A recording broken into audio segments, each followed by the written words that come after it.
Alright guys, I normally don't make videos here, but wanted to make one about my stereo on my 2019 Denali HD.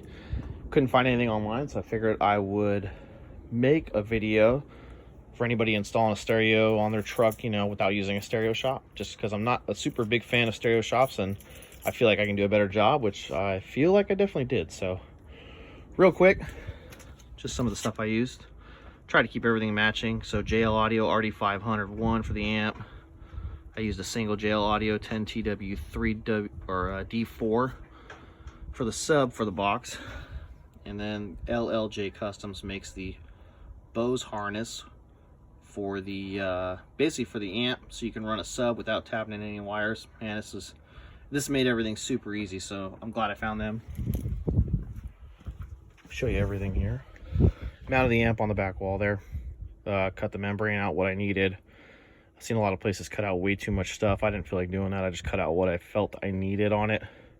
Obviously, it's kind of a weird design, so you just got to cut out what you think you need for the amp, bigger, smaller, but the back wall's pretty empty there. So that harness that I talked about from LLJ, that's it there. It just taps in your Bose system. Your Bose amp's right under that back wall, right up here. Taps right in, plug and play, super simple. I opted for the PAC LP7 II just to kind of keep things minimal. I'm not running a bunch of stuff, just a single sub here to kind of get some bass here in my stereo. Stinger cables there. Just kept things clean. Ground wire, so you guys might ask. That's where I put the ground wire right there. That's kind of where all your spare tools are at. Just cleaned it up real well. 8mm bolt, then another 8mm bolt to lock it. It still basically goes down without a problem, so no problems there with that. That's a great ground point, super close to your amp. Power wires are all ran underneath here, all underneath there. And then obviously underneath there, there's a grommet about right here for your power wire, which you can use. I'll show you real quick. Gotta get under the truck. There it is there.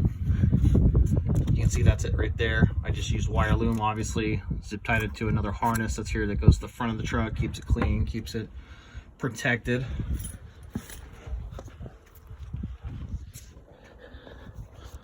And then you can kind of see it kind of comes up behind there. You can see it's all wire loom. There's a fuse right there. I mounted it right there to keep it simple to get to in case I got to replace it. And then I utilized this battery over here just because there was an empty spot. Show you here. There was an empty post there. 8mm bolt, just used a wing nut, kept it super clean. Don't have to utilize the battery on the other side, which just makes things so much easier over here.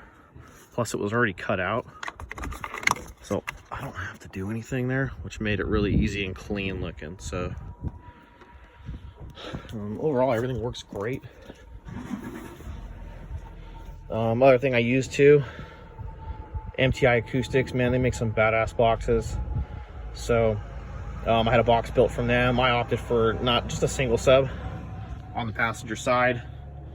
Don't mind the car seat there, but it's on the passenger side there. And then I opted for the storage option, which you don't see much, but I wanted something to put, obviously, your you know, straps, hitches, anything of that nature in a box, so it's under the seat and out of the way.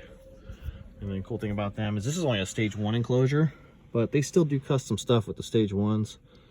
Had an etched Denali on there. I thought that was really cool. Really clean box, fits perfect, zero problems. Obviously I got to put the seat back in, but overall that's kind of everything there. So you guys can see everything works great. No problems, no noise. I mean, super clean. If you guys have any questions about where I got everything from, or any questions about installing the stereo, just feel free to ask me. Like I said, I don't normally do this, but hope this helps, guys. Thanks.